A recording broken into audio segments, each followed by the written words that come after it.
Students, welcome to my channel easy learning accounts. आज के इस वीडियो में हम aggregate demand and its related concept chapter को ही आगे बढ़ाएंगे और आज बहुत ही इंपॉर्टेंट टॉपिक डिस्कस करेंगे जिसका नाम है कंजप्शन फंक्शन। बच्चों, इससे पढ़ने से पहले मैं आपको प्रीवियसली मैंने इस वाली चैप्टर में क्या क्या कॉन्सेप्ट कवर कर लिए मैं आपको वो बताऊंगी, ताकि हमारा एक रिवीजन हो जाए कि हमने पहले इस चैप्टर में चैप्टर 7 ऑफ मैक्रो इकोनॉमिक्स में क्या क्या स्टडी कर चुके हैं। तो सबसे पहले मैंने आपको बताया था एग्रीगेट डिमांड क्या होती है, उसको डिफाइन किया, उसके कंपोनेंट्स बताए उस वीडियो में। साथ में मैंने आपको एग्रीगेट डिमांड और उसके 2 सेक्टर मॉडल्स डिस्कस किए, जहां पर AD is equal to C plus I पढ़ाया और उसका ग्राफिकल प्रेजेंटेशन भी हमने उस वीडियो में करा था। साथ में बच्चों मैंने आपको एग्रीगेट सप्लाई की डेफिनेशन और उसका भी 2 कंपोनेंट सेविंग्स एंड कंजप्शन इनको डिस्कस किया और ग्राफिकल और शेड्यूल के साथ हमने इसको भी पढ़ा और एक 45 डिग्री का एंगल बना, क्योंकि इनकम हमारी किसके बराबर हो गई थी, एग्रीगेट सप्लाई के बराबर, by using the formula C plus S। आज की इस वीडियो में हम नेक्स्ट टॉपिक पढ़ेंगे सेम चैप्टर का, कंजप्शन फंक्शन, जिसको बच्चों प्रोपेंसिटी टू कंज्यूम भी कहते हैं। तो सबसे पहले हमें पता होना चाहिए कंजप्शन फंक्शन होता क्या है। तो consumption function is the functional relationship between the consumption and income. तो consumption function is the functional relationship between the consumption and income. Income means Y से डोनेट किया गया है, इसको कहते हैं कंजप्शन फंक्शन।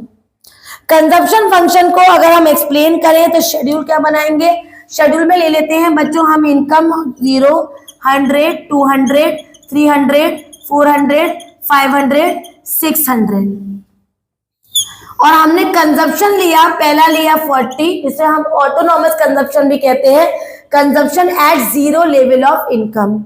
उसके बाद बच्चों 80 का डिफरेंस ले लेना, 120, 200, देन 280, यहाँ पर आ गया 40 और ये आ गया 440, देन ये आ गया 60 और हमें 820, 520, देन यहाँ पर फिर से आ गया हमारा 80 का डिफरेंस, 600 तक ही लेना है, 0, 100, 200, 300, 400, 500, 40, 120, 200, 280, 360, 440 और 520। अगर इससे बच्चों हम एक ग्राफ बनाते हैं,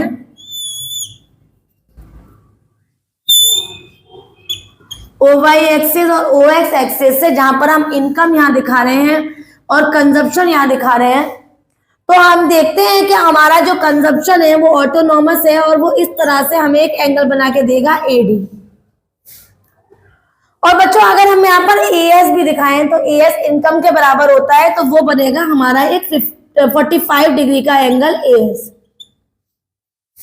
कैसे बनेगा, इसके लिए अगर आपको समझ नहीं आ रहा हो तो आप मेरी प्रीवियस वीडियो देखना, मैंने एग्रीगेट सप्लाई का कर्व बना के दिखाया है और वो कैसे 45 डिग्री का वैल्यू आई है ये आपको उस वाली वीडियो में समझ में आ जाएगा। तो बच्चों ये जो पॉइंट आया है ये इक्विलिब्रियम, और यहाँ के जो पॉइंट्स है, इस पॉइंट से नीचे का जो पॉइंट है इसे कहते हैं डिस सेविंग्स, और ये ऊपर के जितने भी पॉइंट है ये सब है सेविंग्स। तो ये इसका ग्राफिकल और शेड्यूल प्रेजेंटेशन है किसका, कंजप्शन फंक्शन का। तो सबसे पहले हमने कंजप्शन फंक्शन को डिफाइन किया, फिर एक शेड्यूल बनाया। शेड्यूल में मैंने आपको AS और AD का इंटरसेक्शन दिखाया जो कि E पॉइंट पे हुआ, और इस E पॉइंट को बोलेंगे हम equilibrium point, where AD is equals to AS, equilibrium point. और उससे पहले का जो हिस्सा है वो डिस सेविंग्स है, उसके आगे का हिस्सा है वो सेविंग्स है। यहाँ पर कंजप्शन फंक्शन फिनिश हुआ। अब हमें पता होना चाहिए कि भाई कंजप्शन फंक्शन के टाइप्स क्या होते हैं या 2 पार्ट्स क्या होते हैं। पहला होता है बेटा एवरेज प्रोपेंसिटी टू कंज्यूम, जिसको शॉर्ट में हम APC भी कहते हैं, और दूसरा होता है MPC, जिसको हम मार्जिनल प्रोपेंसिटी टू कंज्यूम भी कहते हैं, APC एंड MPC। तो बच्चों APC का फॉर्मूला होता है APC is equal to C upon Y,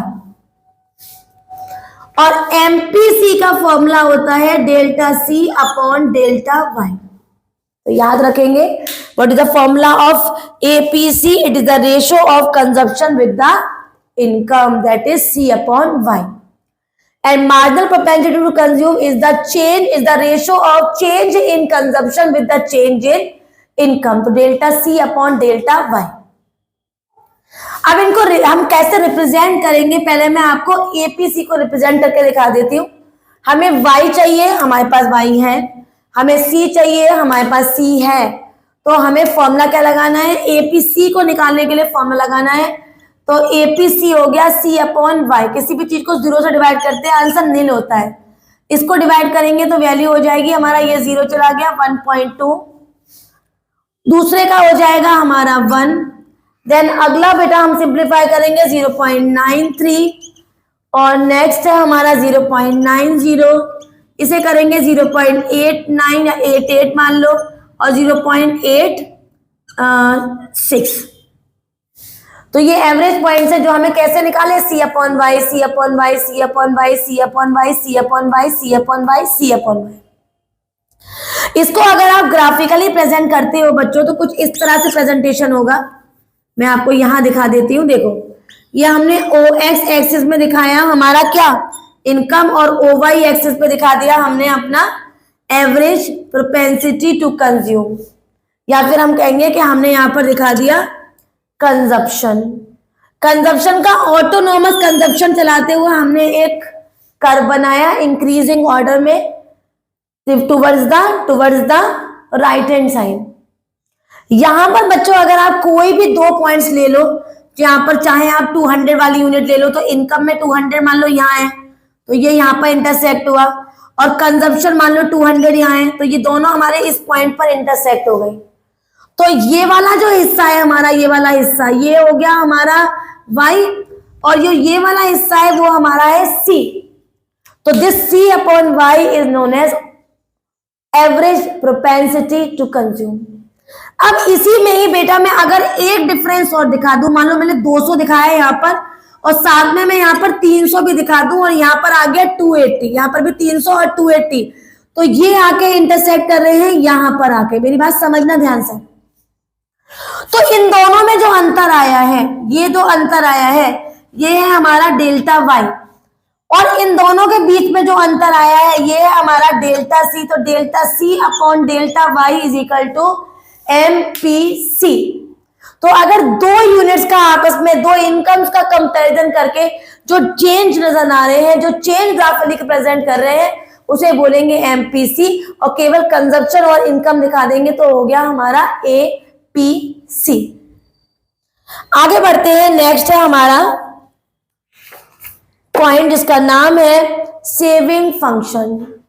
तो सेविंग फंक्शन जैसे कंजप्शन फंक्शन, फंक्शनल रिलेशनशिप होता है कंजप्शन और इनकम में, सेविंग फंक्शन भी सेविंग का और इनकम का फंक्शनल रिलेशन होता है. तो सेविंग फंक्शन को हम कैसे समझाते हैं, सेविंग फंक्शन को हम जैसे अभी हमने सिंबल बनाया था C is equal to F bracket में Y, सेविंग फंक्शन का बन जाता है बच्चों पॉइंट जिसको हम बोलेंगे S is equal to function of Y. So it is the functional relationship between the saving and the income. It is known as saving function. इसका दूसरा नाम propensity to save भी होता है. अगर मैं जो ग्राफ पहले मैंने बनाया था उसी से ही आपको समझाऊं तो 0, 100, 200, 300, 400, 500, 600 ये हमारे पास क्या आ गई, इनकम.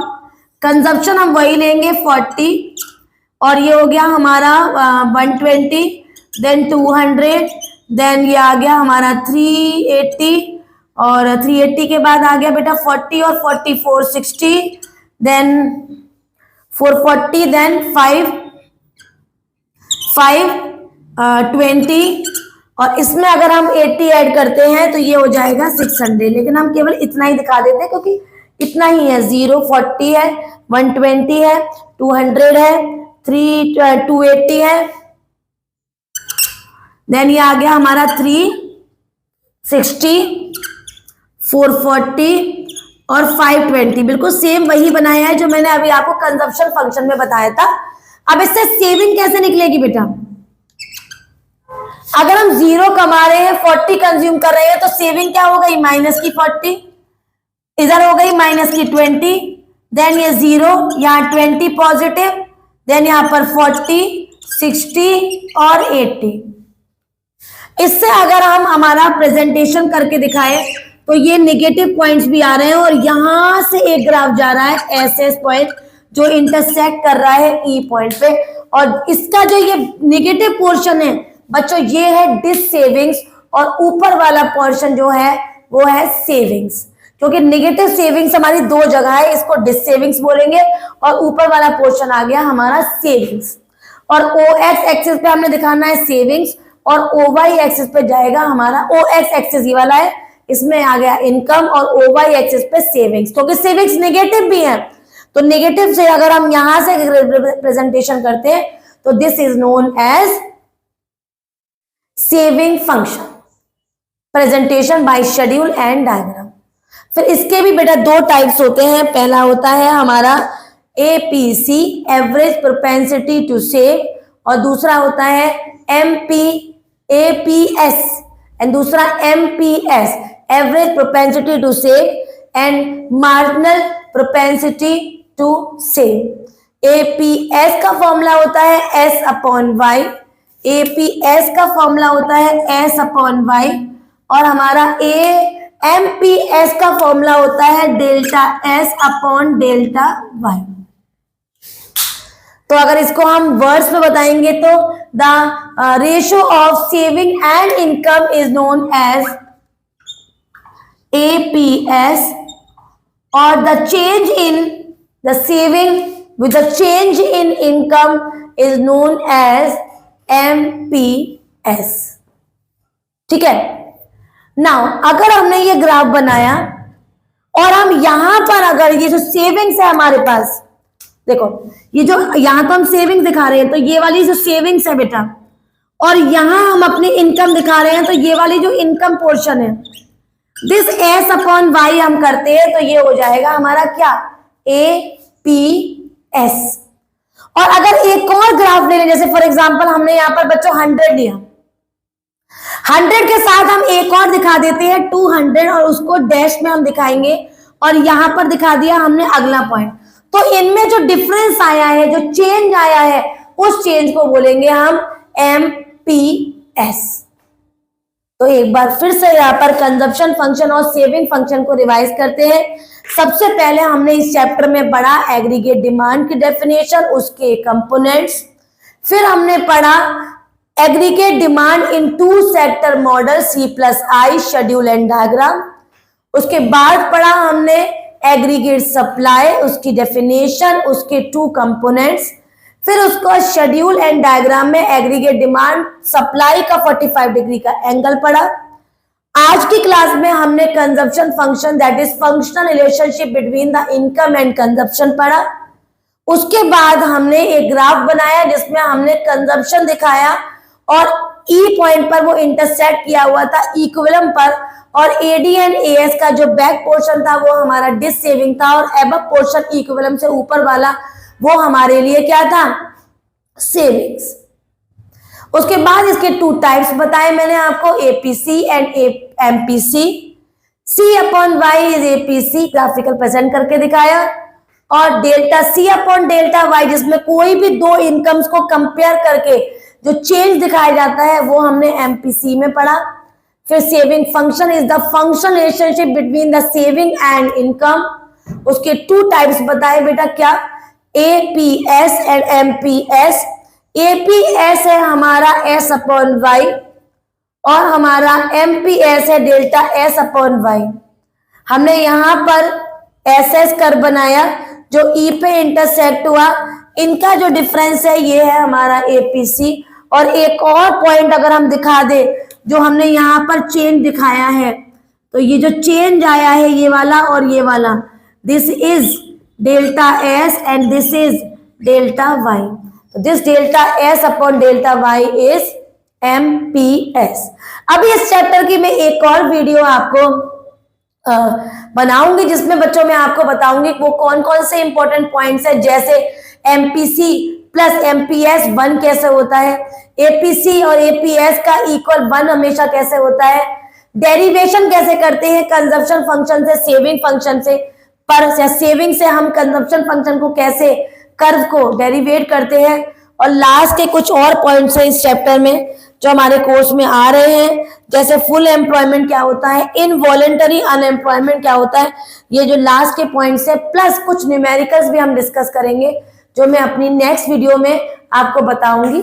वीडियो ये वाली जो आज हमने पढ़ा, जो भी पॉइंट्स हमने कंजम्पशन फंक्शन सेविंग फंक्शन के पढ़े वो आपको समझ में आए हो, सारे पॉइंट्स क्लियर हो गए हो, तो वीडियो को लाइक करें, शेयर करें, और हाँ बच्चों, आगे की वीडियोस भी आपके पास नोटिफिकेशन आता रहे उसके लिए आपको सब्सक्राइब करना है। तो